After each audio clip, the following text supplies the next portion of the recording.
What's going on, y'all? Welcome back to another episode Hey, everybody. of What They Never Told Us. I am Russell the Fourth. And I'm your girl, Brandi. And we back with another episode.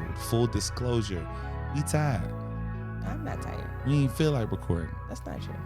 What? You just gonna lie to me? You just gonna lie? You just gonna lie? That's not true. It is true. How you be so real and fake at the same time? What happened? It's a skill. It's a talent. Okay. Respect. Anyway, so I feel like you the one that always start off the beginning conversation. It's my thing. Here things. Well, today it's mine. Oh my. And I have a question for you. First of all, can we limit that today? I'm thirsty. I'm gonna drink. Ask your question. Leave me alone. Smack that out your face. Out my face? Yes, out your face. Jesus. Using your face. So Anyways, aggressive. wait, first of all, let me preface this. You don't have to tell the most embarrassing if you don't want to, but you have to tell the truth. Okay. What is your most embarrassing moment? You can't say that. Nope. You want me to? No, I don't know. I don't know what it is. You know. That was your most embarrassing moment? Oh, it's up there. It fits very well with our topic of discussion today. I don't know if I want to let. I ain't doing it. Okay, go ahead. Now they gonna know that. No, it's not. You don't have to say anything. What's your second most embarrassing moment? My most embarrassing moment is something that I said I was gonna take to the grave. People don't even know about it. Okay. You want to know? You want me to let my deep dark secret out on this podcast? That's up to you. I'm gonna let it out. This is how much I rock with y'all. All right, boom, story time. Check this out. So it's summertime, 2004. Okay, freshman year of college. We go out to the go-karts. Okay, out in Belleville, Michigan, batting cages, go-karts, the whole nine. Right. I'm going around the go-kart rink. Not rink, what's it? The track. Having a grand old time. Laughing. I hit a and I felt moisture.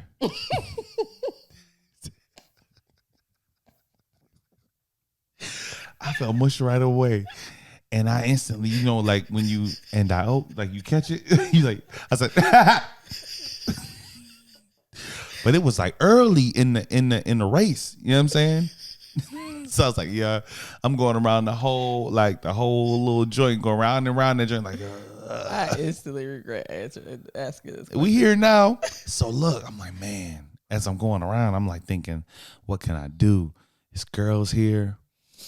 Man, what do I do? You know what I'm saying? Like, I'm in quite a jam. Was you know it what I mean? number one or number two? It was two. So I just felt warmth. You feel what I'm saying? I said, ha ha. And I felt warmth. I said, oh, this is terrible. This is a terrible situation. Right? So, boom, right? Devise a plan. Okay. Now, this is back in the day when dudes back in the 2000s, remember this, we used to rock hoop shorts under our like jeans, right? Mm-hmm. So it saved me that day. Okay. So what I was able to do, right? Boom, went to the bathroom. I discarded the drawers. Right? Right in the garbage. Boom. I said, yep, got to get rid of them. I said, let me see if I can salvage hoop shorts. Nope.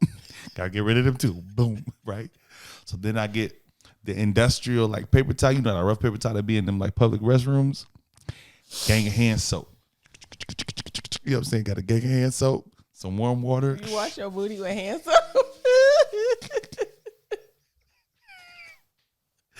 I had to clean up, you know what I'm saying? I can't be out here stinking. It was the beginning of that was the first thing we did that day. Nobody that was with you knows? Huh? Nobody that was with you knows? Nah. They gonna know now if they listen. Y'all remember that one time when I jumped up? I said, hey, I got it. They said, Russ, I got it. Ran to the bathroom. Washed my booty with some hand soap. That was a good one. Yeah. That was a really good one. It was one. really embarrassing, but no one knew. It was an embarrassing moment that nobody knows about. Yeah. Okay. How about you? Tough act to follow with that joke. I feel like you really just stole the show, so it's not even a need for me to tell my story. You know, this is how much I rock with y'all. Yeah, you good. So what we here to talk about today? I don't feel like that was a good segue into what we're talking about. No, so I'll tell mine.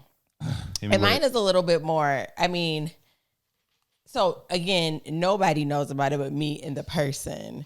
And I feel like a lot of women might be able to relate to this story. So it's a little graphic, not graphic, but. Oh, shoot.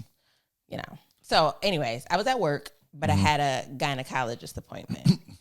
So I had to leave work to go to the gynecologist. So I had been at work, you know, like about a half a day. So I was like, I'll go pee before I go, you know. And then when I went, I also had to poop.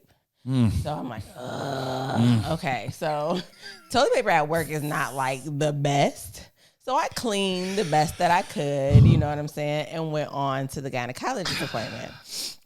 My gynecologist does her thing. She's like, checks all the stuff, you know, whatever. And when she pulls back, she's like, okay, you can put your legs down. And when she pulls back, she like leans up on the table a little bit. So I'm still in like this position, in the like in the stirrups, you know what I'm saying? And she kind of leans up on my knees, like she puts her hands on my knees and leans up and says, and you can wipe up, use the little garment to wipe up. And when you do, you still got a little toilet paper down there between your butt cheeks.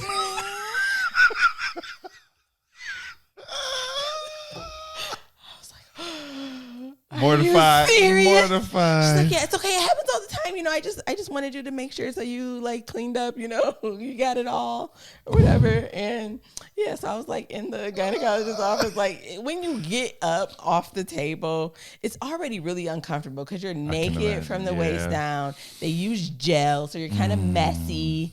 And then you have like these basically like tissue to finish wiping with. So I'm like, doing extra cleaning, and I just felt bad that like the whole time my butt was in her face with toilet paper hanging out my anus. Wow, what a way to start this episode, ladies and gentlemen. Welcome to this episode. This is the sexy and all. This is good. This is good. Yeah, we'll take all the sexy out of the sex episode. No, we gotta change the vibe. Oh my God. So yeah, I mean, I'm sure that everybody who is listening has had an embarrassing moment. And for those of you who are brave enough to come and tell us about them, we would love to hear about it tomorrow on the Kickback. So come kick it with us. Be ready with your most embarrassing stories. Russell is always wanting to take like a call in. Maybe we'll have somebody tap into our live. Or you open to that? I just feel like when you're telling an embarrassing story, it's really kind of hard to read a whole thing. So, you know, maybe we'll pick two people to tell us their embarrassing story and hop on live with us. Who knows? We're nearing the end of the season. I feel like we got to shake it up a little bit. Let's switch gears. We gotta get together. We gotta switch it up. Okay, don't even worry. Ladies and gentlemen, welcome to this special to everybody episode that this is happening right now. Of What They Never Told Us. This episode's about sex. It's so extra. It's a part of life that we all deal with. You know what I'm talking about? You know what I mean, Brandi? And we just want to take a little bit of time, you know what I'm talking about, to unpack and say, 'cause tonight, baby, I want to get freaky. How do we come in at the same time? What do you say? Hey, don't be me. Oh, you did this. I fly you around all around the world. Oh, you did this in the way. Okay, stop.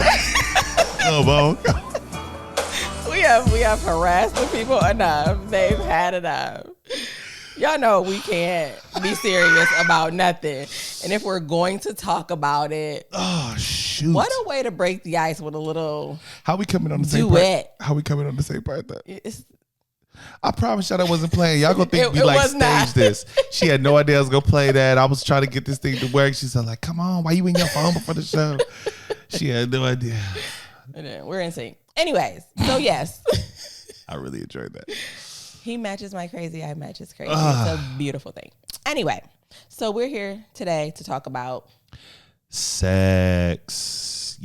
We've skated around this topic a little bit. Touched on a little bit at the end of the last episode. We did. And actually, we went a little deeper than I think either one of us wanted to. So we had to pull back a little bit. Well, can we address that a little bit? Yeah, absolutely. So there's an aspect to this that is very real to me and Brandi, but we're aware that not everybody connects with this aspect of our story.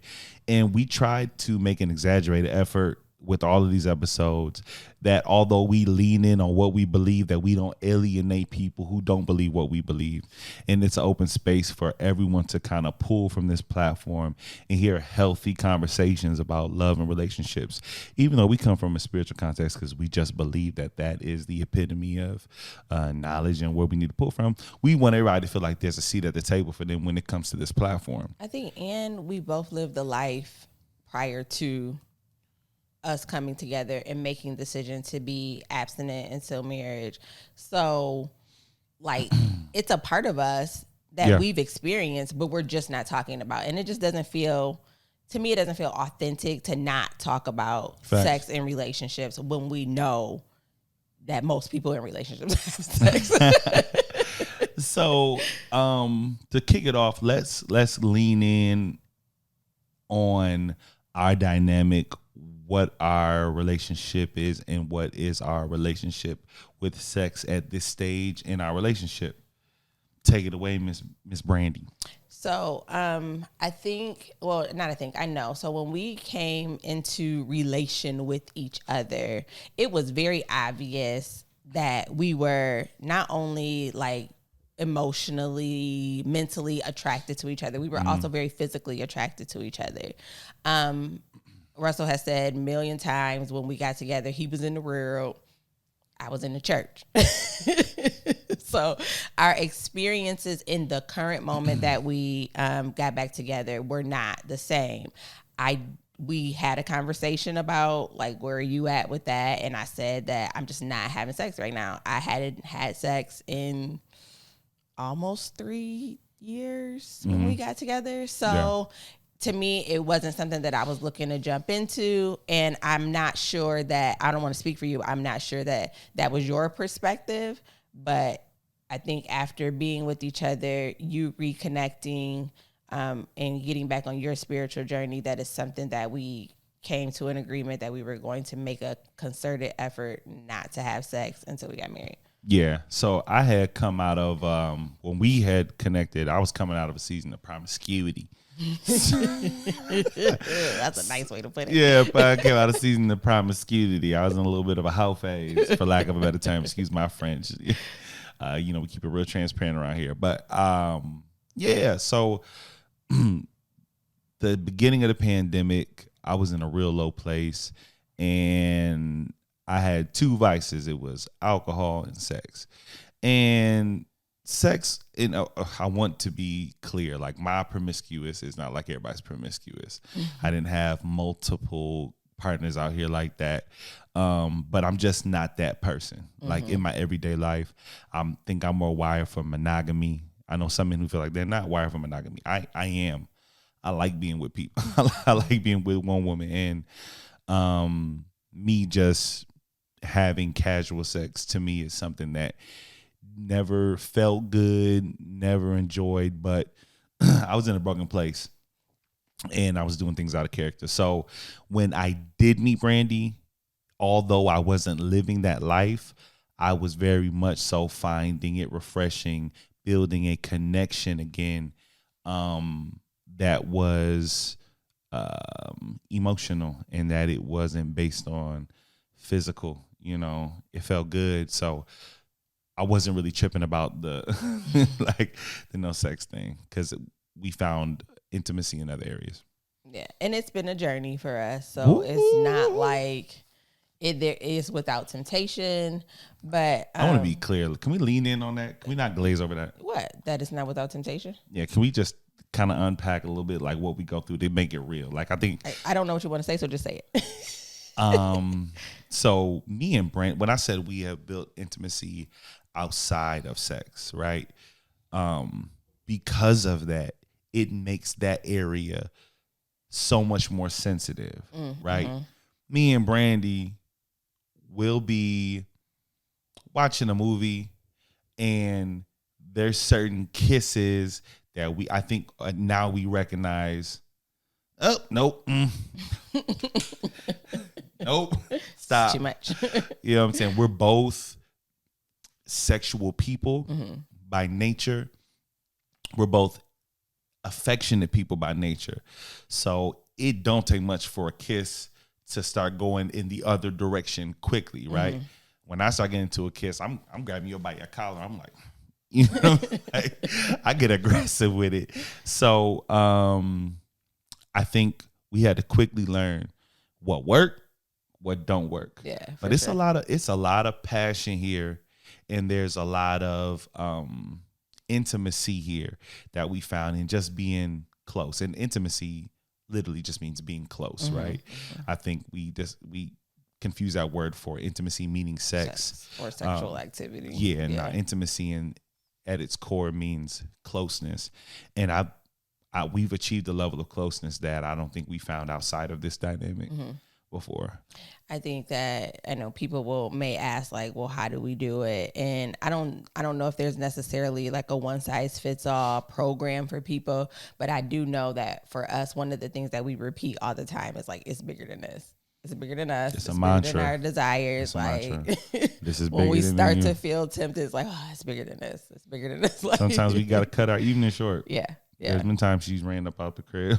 Like, definitely. You know what I mean? And vice versa. And there's been times where like we might get caught up in the moment, full transparency, and then say, you know what? We didn't, but we could have did better. Yeah. You know, like we could have did better there. And it's just always that keeping the main thing, Absolutely. Right?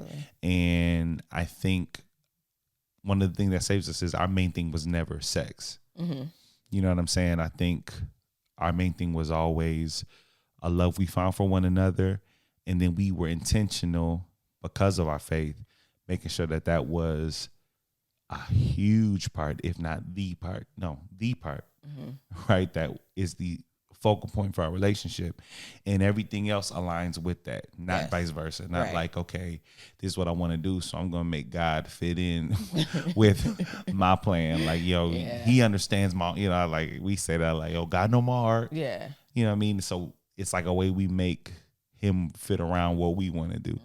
And that was something we didn't want to do. We were like, you know what, like there's so many people out here, and I think we said this the intro episode, but I'm a minister, you know what I mean? And it was a part of me that I had let go after my divorce. And it was a part of me that I found again when me and Brandi reconnected as adults. And part of the reason why I stopped being in the ministry is because I didn't know how to be divorced and be a minister. I didn't know that. But it was always been a part of me that I'm not just going to talk this, I'm going to live this. Right? Like, I'm not going to fake it, right? Like, I'm not going to be up here preaching preaching faith, and I'm not showing evidence of that in my life. You know what I mean? I'm not going to be up here preaching and walk around like God can do all things and representing a God who says this is how you're supposed to live your life. But in my personal life and behind closed doors, you're doing something different. I'm doing something different. That's never been my steez. So, I was just really happy that authenticity was just as important in my partner, right? And in somebody that I was like, I want to build a life with this person. And she valued my authenticity in that regard. And even though I wasn't where she was at spiritually, I didn't want to compromise her. I never wanted her to look at me like, he bringing me down. I was doing good. I had 3 years of getting myself together. Here come this man. Like, trying to tip. Yeah, you just want, this is all you want from me. Like, I want to show her my intentions were pure. Yeah, and I think for me, so I was so sick of failing in relationships that I knew that if I was going to do it, relationships, that I was going to do it differently. All of my past relationships, sex has been like the cornerstone, right?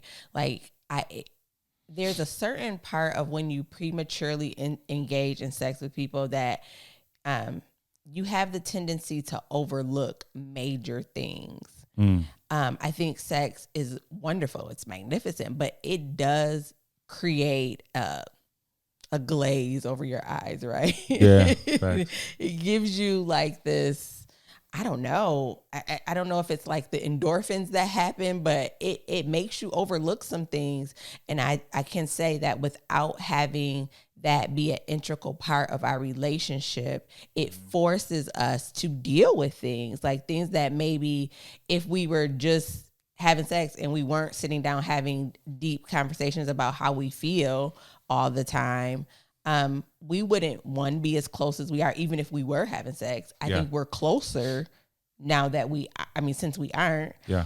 And I also think that it just forced me to like you for what you are and who you are as a person versus how you make me feel. Yeah. And for me, that's been huge because it's always been, is this good? Okay, I can overlook some other stuff. Even if it wasn't so good, I could probably overlook some stuff just because I think sex filled a void for me. Yeah. It was a what do you call those things? A distraction. Yeah. It was a distraction for me. I don't have to deal with things like I remember telling you, like, there were certain points in relationships where I was like, oh, this is getting too serious. I'm just going to have sex with him. So we stopped talking about stuff. Like, I don't think I remember that. You don't remember me telling you that? Like, it was like I'm going to just shut him up. And you know what I'm saying? Like, you'll never do that to me. I won't. I won't. Trust me. I'm just playing. It's like, if you start to talk to me about like, oh, I think I'm, I don't want to hear all that. Like, here, shut up. Because like we all know that emotions isn't my thing. So I didn't want to do all that. And most of the time where their emotions, well, my emotions probably weren't. They weren't there. But I still wanted to be around this person. I still wanted to engage. I didn't want to be alone. But you wanted to be void. Yeah, but I wanted to be void of like real emotion. So sex is a way that you can fake emotion. Without really having to deal with it. Like, oh yeah, I feel that. I love you too. Yeah, no, not really. But you feel another void in my life, so I want to keep you around. And all of the relationships that were like that for me failed miserably because they weren't built on any real substance. Yeah. And so, Christian or not, when I talk to people now, like, well, how do you do it? I'm like, honestly, how do you not do it? Like, how are you just out here? No judgment because I was there, but it's just where I'm at I just didn't feel like what I had grown to appreciate about my body. I just didn't feel like I could just share that with anybody at the point that I was in my life. And if you're not providing me with the things that I need, but you make me feel good, it just doesn't, I don't know. It just seemed backwards to me. That sound wisdom. It's a process though. Oh, 100%. It's a process though. Like, it was a long journey before you came to that epiphany. Oh, right? Yeah. I started having sex at 17 years old. First of all, I was forced into abstinence because of my divorce. So abstinence wasn't necessarily a choice for me in the beginning. Yeah. But then once I started to get closer to God and I was healing from past things, it was like, yo, why would I just give my body to somebody like that? Like, I just didn't want to, I didn't want to have somebody there just to have somebody there. Yeah. I wanted to build something meaningful. And I figured that because I had built so many relationships on sex in the past, that doing that differently, I could really get to the heart and soul of who that person was before venturing into that. I think mine was the opposite, right? In that I lost my virginity around the same age as you, but my context was different in that, like, it always felt really heavy and significant, right? Like, I think I was weird among my friend group because it's like, man, bro, like, just do it. Like, what are you waiting for? And I don't know how to tell them, like, like, You definitely want to be dude in the locker room talking, I want it to be special. But like, I did. I always wanted, like, it felt significant. It felt huge to me. Like, as it should. Yeah. Like, I think a lot of people water down what sex is. And part of it is because it feels amazing. Like I don't want to vilify it because it's I mean, it's a fun time, right? Like it's a great time, but it's heavy. And a lot of times I think, like, even what you were saying about achieving or kind of like avoiding emotion and just like, here, shut up, have sex.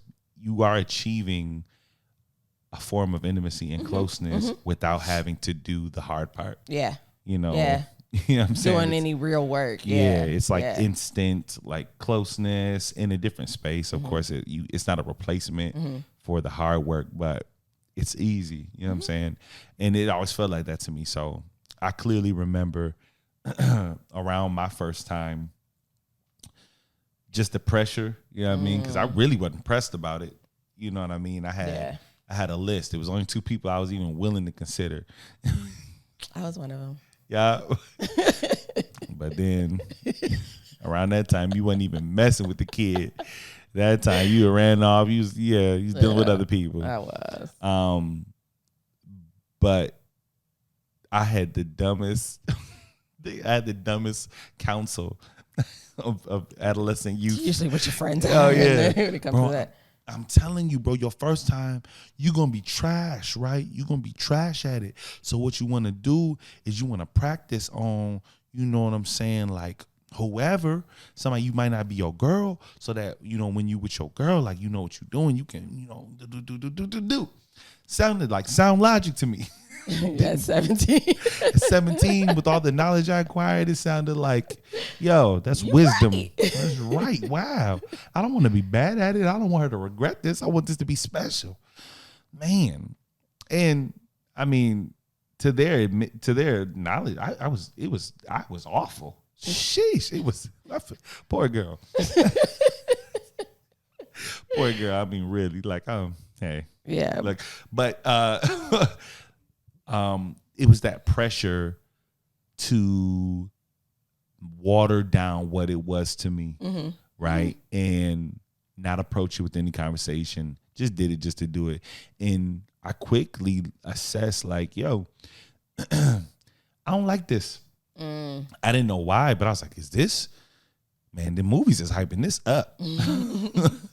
This ain't what I thought it was gonna be. Like, it ain't giving what it's supposed to give. I think context adds a lot to sex. So, like, if you're just having sex because it makes you feel good, I think sometimes, most of the time, in my experience, it's done the exact opposite. Like, in the moment, it makes me feel good, yeah, but I never felt satisfied by it. Because I think the emotional part was missing.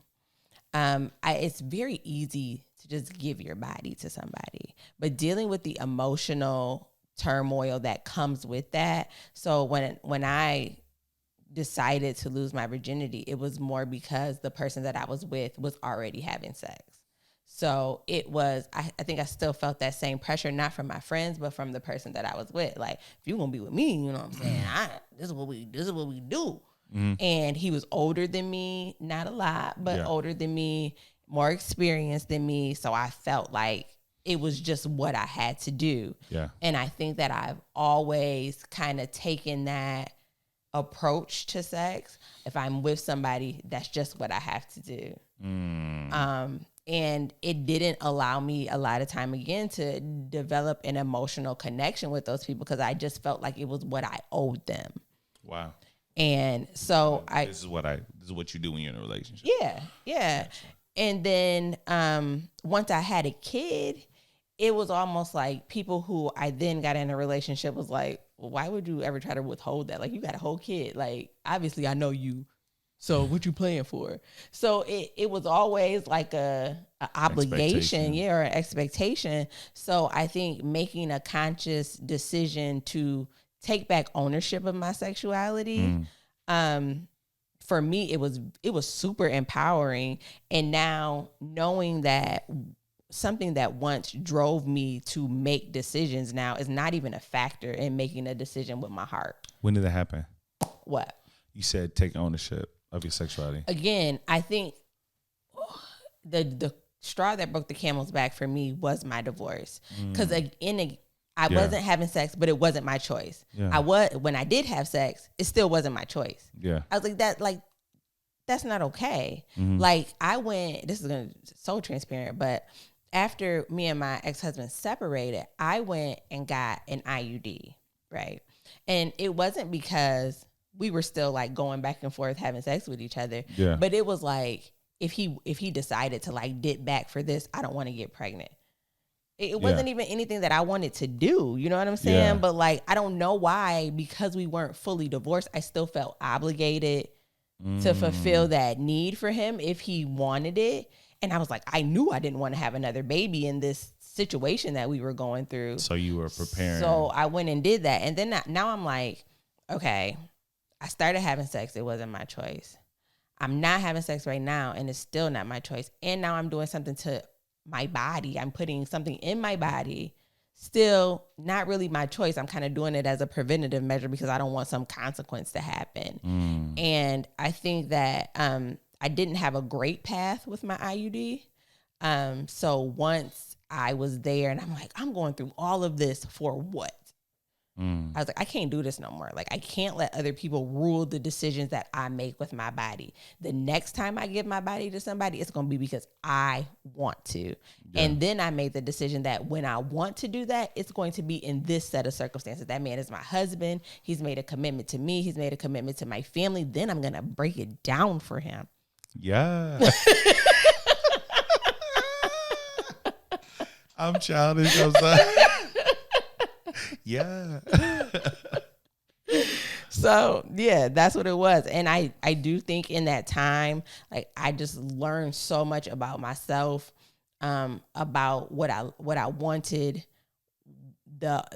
taking ownership of my body and feeling like super empowered. Like, yeah, like I never felt sexy before. Yeah. Like for me, sexy was the curvy girl or the, busty girl or whatever. Like, I never felt sexy in myself. And I realize now it's because I didn't own my sexuality. So everybody else that I was with did.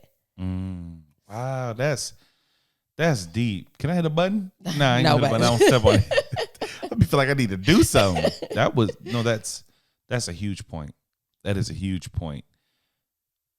I just want to acknowledge that. Yeah. Can you stay there a minute? Can you kind of unpack that a little bit? Yeah. So it was, and honestly, I'm not going to say like it was a conscious thing that happened. It's something you just realized. Yeah. It's just something that I not just realized, but I started to come into this where I would like walk by the mirror and be like, okay, then.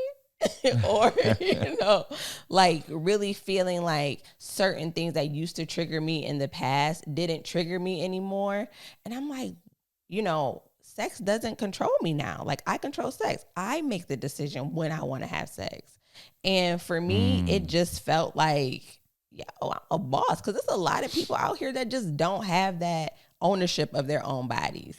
And I think it's really powerful what you said, and you be spitting. You're so wise. You're really wise.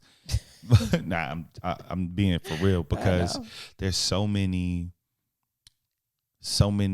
people who struggle with identity in the sexual space and feeling sexy and worthy in that space, and we attribute that to a certain body type. We attribute that to a certain look or an idea of something that we don't see in ourselves. And I don't think a lot of people have connected the dot about owning your sexuality, why you do what you do in this space, what makes you tick in this space. And until you do that, sex for everybody is mental. I know that we usually say that for women. Sex for women is mental. It's mental for men too. And I don't think we realize it. They call it erectile dysfunction, and say, he just can't get it up. That's just it. But they don't really know. Sex is mental, you know what I mean? And if a man doesn't feel desired, if a man doesn't feel sexy, sometimes he can't function in that space. And sometimes a woman, even achieving like the climatic aspect of sex, sometimes it's hard to achieve because she doesn't even feel free in that space because she's not in that space 100% on her own merit. And now that I think about that, because I was one of those people who had a really difficult time when I was having sex, achieving an orgasm. And I realize now I wasn't comfortable. Yeah. And then now I think about it like, well, why would I be having sex with somebody that I'm not comfortable with? Yeah. I think it's like just what we're supposed to do. It just is like, I think not having sex has brought so much wisdom and clarity to sex for me. Yeah. And it's crazy. You feel like the more you have sex, the more you know about it. I don't think that's true. I think like the less you have sex, the less you understand about it.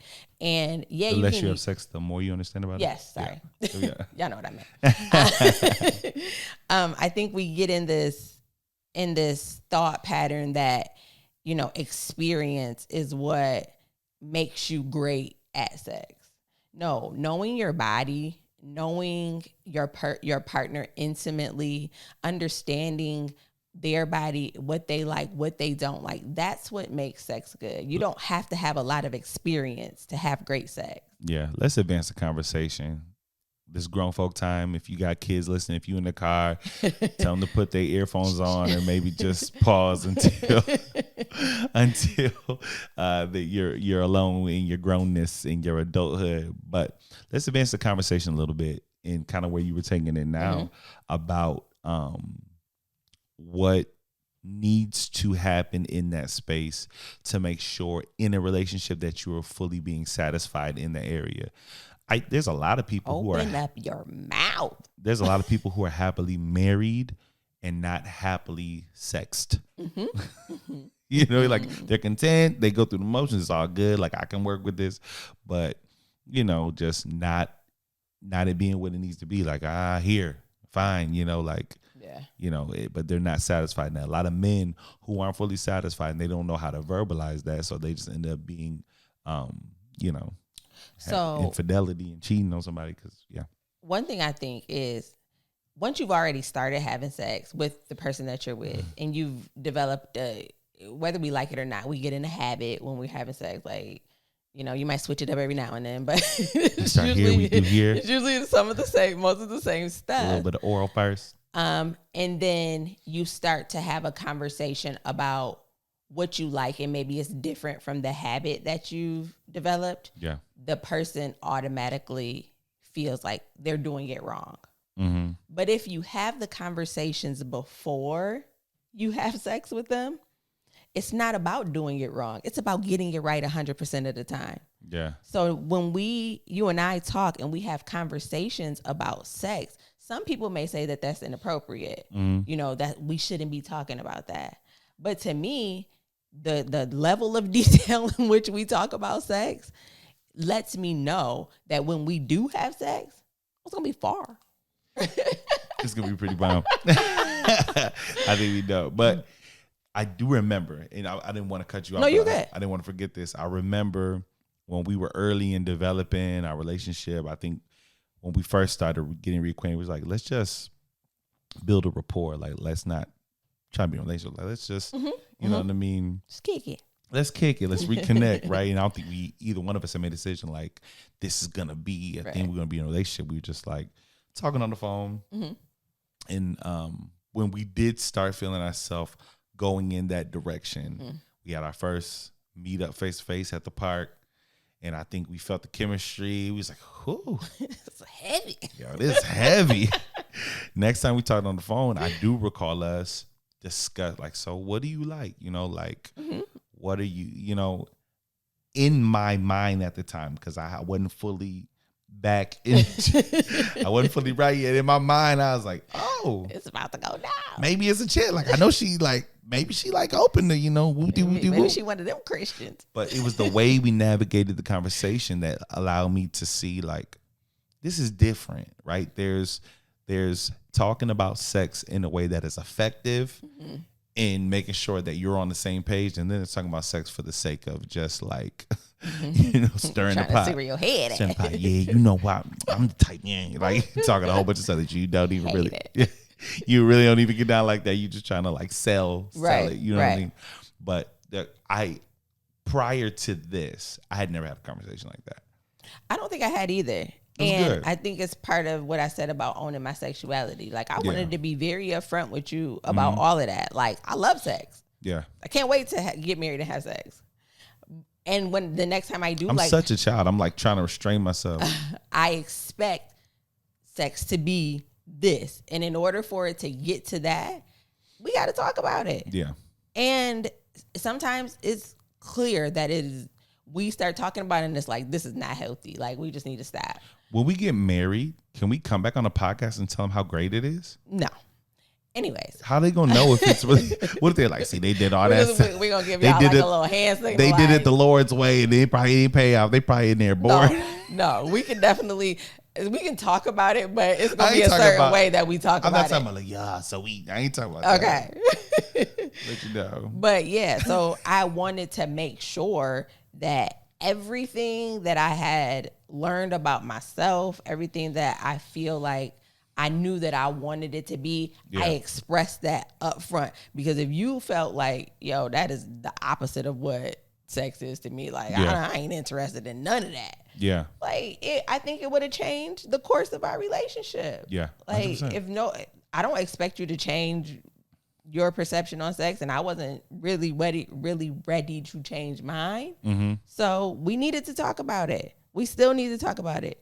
We need to talk about it as much as we can, so that I love talking about it. So that when the day comes, it ain't no misconceptions about what each other's expectations are. And so it just goes back to when you're saying if you're not being fulfilled, you need to talk about it. It's just harder to talk about it when it seems like it's a corrective action more than we're just having open dialogue. Neither one of us have explored that space with each other.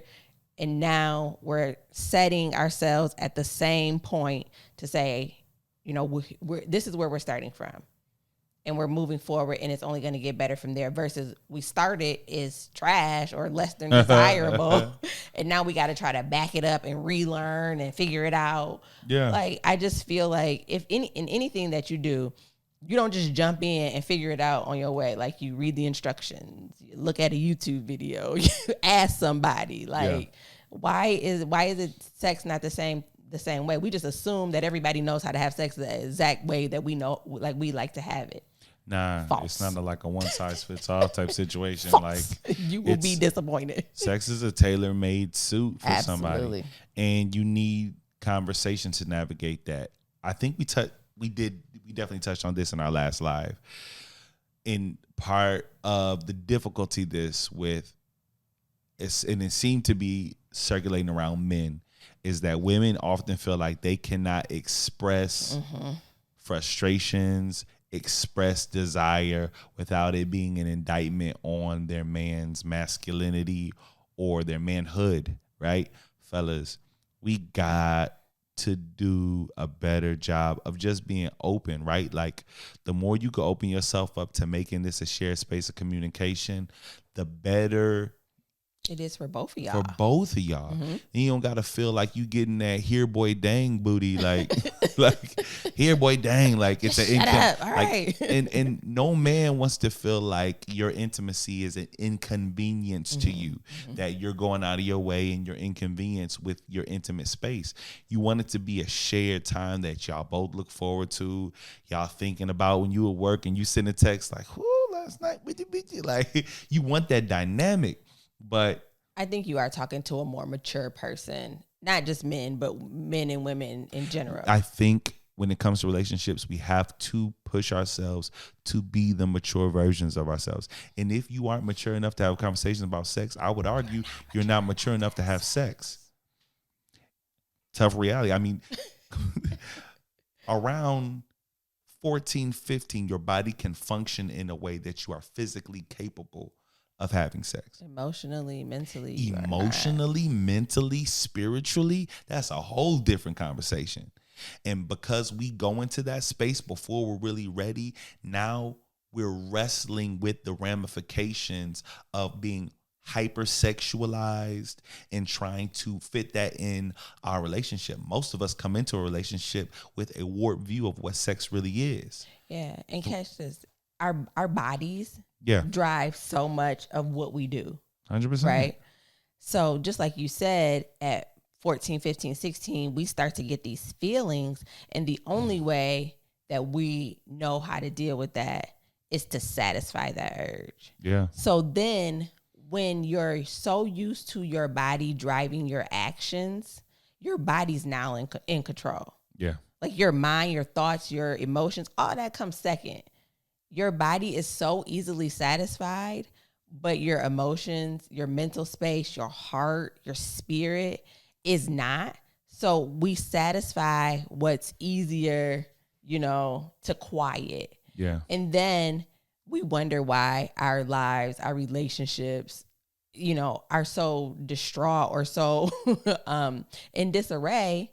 It's because we're only aiming to satisfy one part of us. Like, absolutely. If we go into any situation thinking about it first, feeling it out spiritually first, and then our bodies follow, your mind and your spirit are in control. You're able to make more rational decisions, and you get better outcomes. Exactly. And like we have to just be like really good stewards over our bodies and our minds too. Once again, I want to go back to this. Sex is mental. It's mental and it's spiritual. And we see the exemplifying of those things in our physical. Mm-hmm. I think anybody who has had sex cannot attribute the feeling that you get from that to any other thing. Yeah. It's very much a specific thing. There's nothing you can do physically that gives you the same peak of ecstasy that sex gives you outside of that. It's a very specific thing. Now, I ain't never done crack. I ain't never done heroin. So it might be some cats that might disagree. Be like, hold on now, brother. Then I hold on. Because I tell you what. I can't speak to that. Grow up. I'm talking about something. But there's nothing else you can do to achieve that, right? So when you're taken there, before you can handle it, you become obsessed with that peak.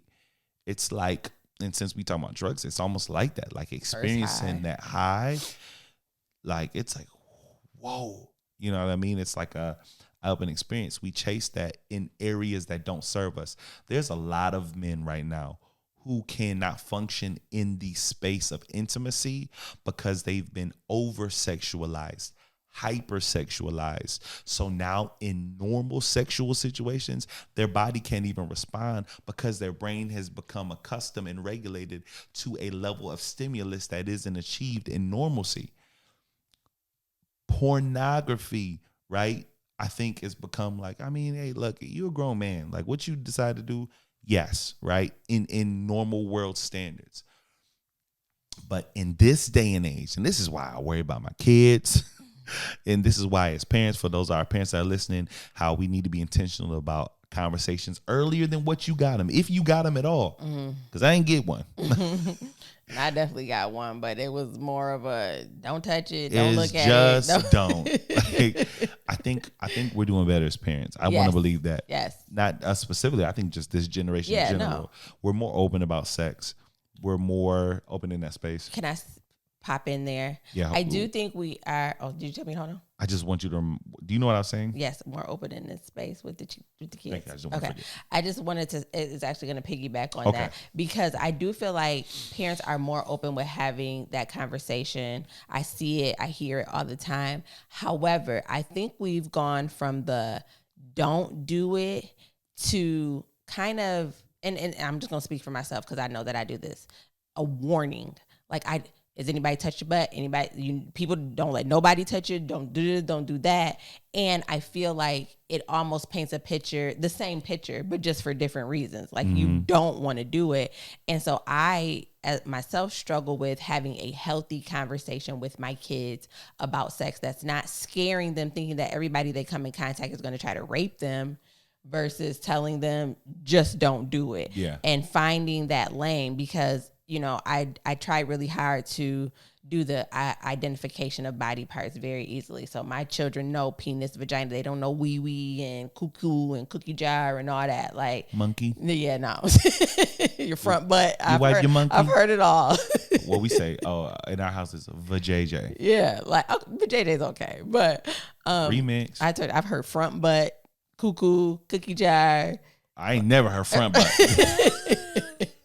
All right, grow up. All right, focus up, Russ. Come on. But I've heard all these things, so I made sure like they know the proper terms of their genitalia. But right now, Bray is 8, so the conversations are a little different. But for Michael at 16, like I'm trying to give him the real dog Holyfield. Like I know you're a child who has emotions. Your hormones are changing. You look like a man. You know what I'm saying? So I'm sure you're feeling all of that stuff, but let me tell you guarantee it about what that comes with. Yeah. So now I'm trying to have more of the mental side. Like you're going to do what you want to do, and I can't keep you locked up, but I'm trying to give you the information to help you make the best decision that you can make. And not because I did it all right. In fact, it's because I did it all wrong. And I suffered the consequences of it. And I don't want you to have to relive the stuff, my sins. You know what I'm saying? Not sins in the spiritual way, but literally my mistakes. Sure. I don't want you to have to do that. So I'm trying to tailor the conversation in a way that's like, look, you got here because of unhealthy sexual practices. Yeah. You can't stand watching your brothers and sisters. Those are the results of sex. The only way that these little people get here is from sex. That part. If you don't want these little people, don't have sex. Or if you have it responsibly. Put the condom on, But yeah, it's so important. We have to have those conversations. We have to navigate those waters because it's just different than what it was when we were growing up. Mm-hmm. There had to be a certain circumstance for us to be able to see certain things, right? Like for me, it might have been able on a summertime in Virginia in my uncle's closet in the shoebox. Like, oh, what's this? Magazine. Or, being up late night when your parents are asleep and you flick the channel and you see HBO or Cinemax. And I got introduced to pornography at a young age, at a real young age. I had an older cousin who when we just visited, I just stayed in the room. And I remember I woke up middle of the night one night, and back then when we had cable, there were certain channels you didn't have, but the little static would come through and it would just be like a little staticky screen. And I was looking like, what is he watching the static for? And I saw I was like, a little side boob. Wait a minute. And I was really young, and I think about the impact it had on me at that age with not even full view, not even full access, no control of what I was seeing. But now in today's age, when at any point, anybody can see anything that they want to see. Whatever your brain can fathom and think of. There's so many strange kinks and whatever you want to see, like you can see There's now. an internet page for that. Right? So you got to imagine with that being the base for what we can achieve, what impact is that going to have in the bedroom? Yeah. There's a lot of men right now who cannot function and cannot achieve an erection because they can't respond to normal sexual, like just having a woman in front of you who wants to have sex is not enough. It's like, where's the whips? It's been tailored and cultivated by this unrealistic view of sex. And so now that's what sex is. And I think I see that in kids. Yeah. It's physiological. Is that the term? It's like if you smoke weed a lot, like the high ain't gonna hit like it used to hit. You just become accustomed to it. Yeah. And so, raising a teenager, we've had to encounter having conversations about looking at what's appropriate and what's not appropriate. And the stuff that I saw was like, who does this stuff? Didn't even know he was like the same. Yeah. This is not what this is. Like when you get in a relationship and you really want to make that decision, it ain't going to look like that. So what you're indulging yourself in is a really unrealistic, right? Yeah. So you have to, I can't monitor you all the time. Like I take your phone away, you got to have it back because you go places, and I just need you to be responsible. So I think that's the way we should start having these conversations with kids. It's like realizing that they're going to make decisions, and you just have to give them the most information that you can to make a responsible decision. And I believe living a life that they can look at and say, my mom's telling me not to have sex, but every night she has sex with some man. That's not my dad. That's not her husband. Like, how are you telling me not to do this when you do this? Yeah. So for me, I think it was a shock to Michael when he found out we weren't having sex. And how did you find out? You had a conversation with him? No, he was listening to one episode of the podcast. Oh. And I made sure to pay attention. I knew the part was coming up, and I made sure to pay attention to his face. And he's like in his phone, and then he's like, like it's not like it's interesting. I think for him, some of the, just being an adult and in a relationship, you automatically assume that that's what's happening. So finding out that we have a great relationship, he sees it and it's void of sex. Yeah. This is achievable for him too, is what I hope he's seeing. Yeah. And this is bigger than a sex conversation, but I think it lends to this too. Like, as parents, we try to do a lot of teaching with our words, but we don't teach with our words. Our kids learn from our life more than what they're going to get from whatever we say. It's how we live in front of them. There's so many things, and I'm going to go down a small rabbit hole. I promise you it's relevant. I promise you I'm not going to stay there. But there's so much of what we do that was never verbally communicated to us, but it lies in our subconscious and is a truth of what we believe. There are things that in our conscious mind we think we believe. We really believe we believe that. But if you look at our life and our actions, you'll see that subconsciously we don't really believe that. You know what I'm saying? Like, I can say all day, like, I believe in X, Y, and Z, but if there's no evidence to that, it's telling that that's not what you really what I believe. Like, where do you keep your ketchup in the fridge or do you keep it on the counter? No one sat you down and said, "Hey, ketchup goes here." But in your mind, it goes in the fridge or it goes in the counter. That's only based on what you saw. What you saw. It was how your parents lived in front of you, and it became law. I never forget when I had I remember I saw my life. You can't heat up no mayonnaise. Yeah. Like, don't put no burger. You're going to get sick. And I remember it wasn't until I was grown and I was like, wait, but people cook with it. Yeah. They put it in the oven. Like, how? I'm going to challenge this. You know what I mean? But I went down a rabbit hole. But the whole point is, whether it's in parenting, dealing with sex, or whether it's dealing with your spouse, whether it's dealing with your partner, it's a theme that is stitched across all of our episodes. We struggling and making sure we're not recycling information. But I will never stop preaching the value in communication. And it sounds simple, but it's really not. Having difficult conversation is a hard thing to do, but it is so necessary. And I, all of this episode, we're coming from a place where we've now consciously made the decision not to introduce sex into our relationship before marriage, but never do I want it to come off like we're better than or higher than because we're not having sex, because we've both been in a place where we've had sex outside of marriage.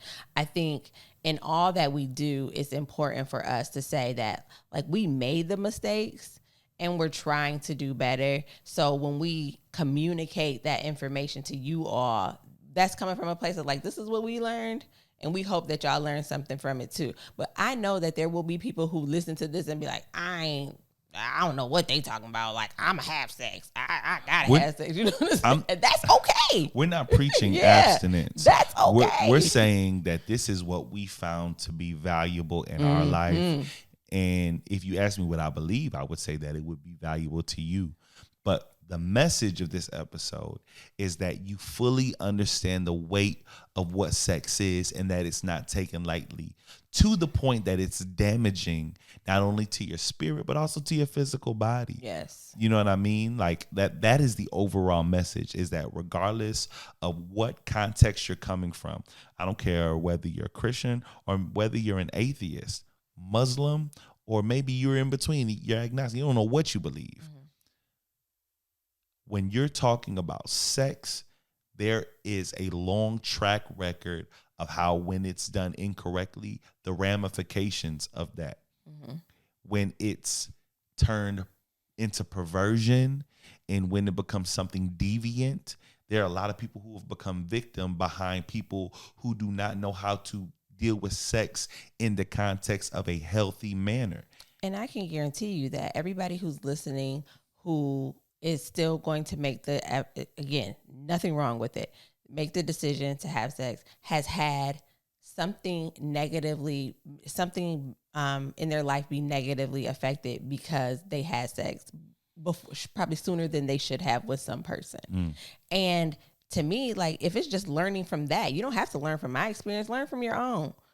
Like, if you have had a negative experience related to sex because you had sex prematurely or you didn't talk about it or whatever, just take a second to look at that situation, learn from that, and apply that to your next relationship. Just don't continue making the same mistake just because you want to have sex. That part. I just feel like if you're going to wear a mask, you don't want to catch COVID, like, wear a condom because you don't want to catch AIDS. Like, you learn things and you need to apply them to your life. Like, if you've made mistakes in relation to sex, just stop making those mistakes. And you're already doing better than what you did. That part.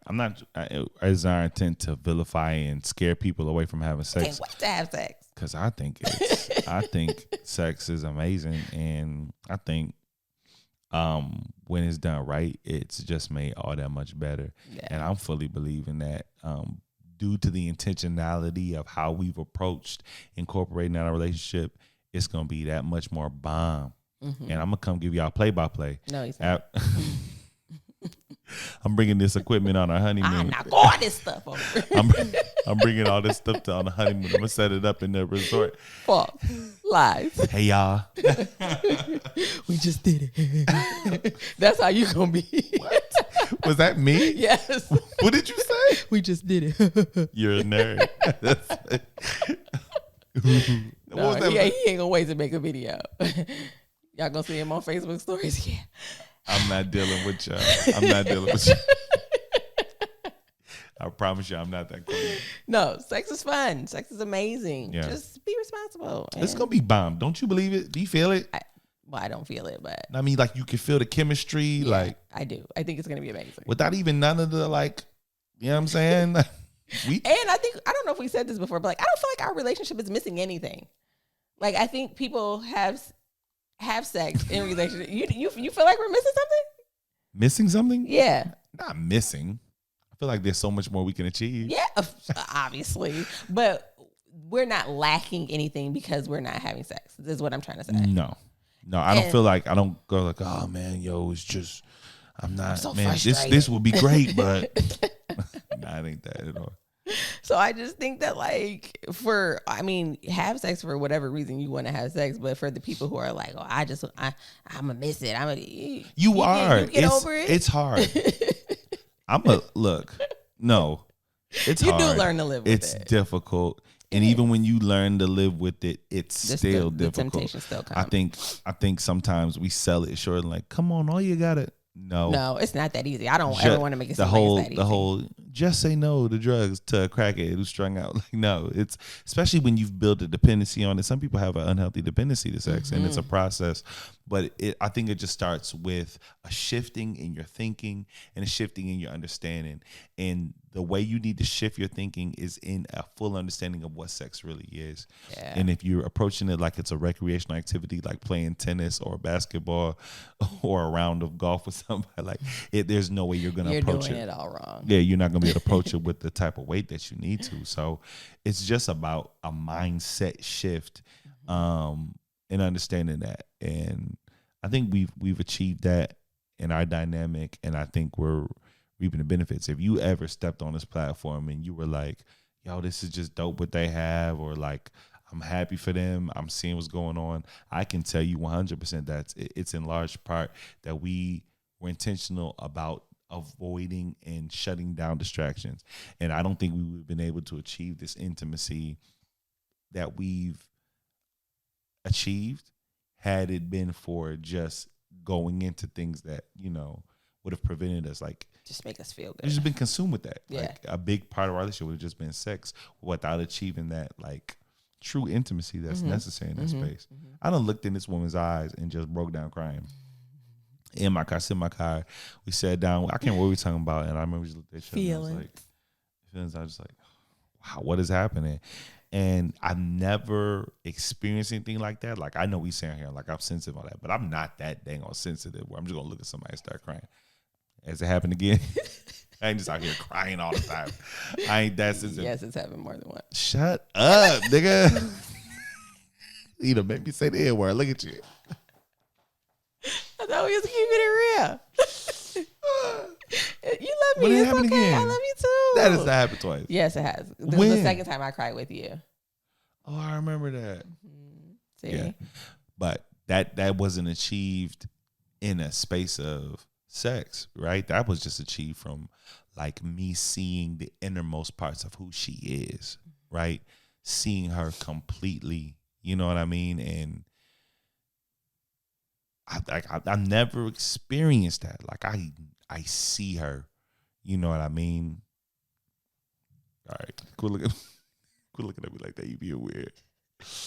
But there's so much that we can achieve between one human being and another human being when we're just intentional about how we're doing it. And I think sometimes a lot of times we want to cut corners and get to the good part. Right? This is the good part. It is a good part, and it's going to make the other part even better. It's going to make it great. Put back on Freak Me Butts. No, that's it. Wrap it up in all ways. Yo, Pun intended. Thank y'all for rocking with us. Of course, all of our information is on the bottom of the screen. If you're rocking with us on YouTube right now, you see all of our social media, Facebook, Instagram. And if you're on one of the podcast streaming systems, it's in the description Below. You'll see all of that trusty information. There have been so many of you guys who have been moved to pour into this business, pour into this platform, and it means everything. For those of you guys who are looking for other ways to support, for our faithful people that are always sharing and liking, if you're on Apple Podcasts, you can write a review. That's huge for us. Y'all have no idea. If you're listening to this on Apple, you'll see a space below where you can give us a rating, stars, and you can write a review. That is huge for us. Our first day, we had 3 reviews, and it put us in the charts in several categories, and you got off just 3 reviews. Yeah. Imagine if we had 15. So there's more than one way to support. You can write a review and just tell us how this platform has helped you, how it's kind of pushed you in some ways, challenged your thinking. That would be amazing. Also, we're coming with, can I say it? Merch. We're coming with merch. And because of the support that we have received, we're able to provide that to some people free of charge, just because y'all love us and we love y'all. Yes, the things we're doing with the merch and all that, we've been able to do in large part because of the generosity of our faithful listeners, our tribe. That is y'all. We cannot thank you enough. As always, y'all are just incredibly dope. And there is no What They Never Told Us without y'all at all. I mean, it would still be stuff that they never told us, but just nobody would be talking about it. I mean, it's true, but I didn't like it. All right, y'all. We're about to get out of here. We got another episode of Love and Marriage Huntsville to watch. And always remember, we love love. And y'all should love love too. We'll see y'all next time. Bye-bye. Peace.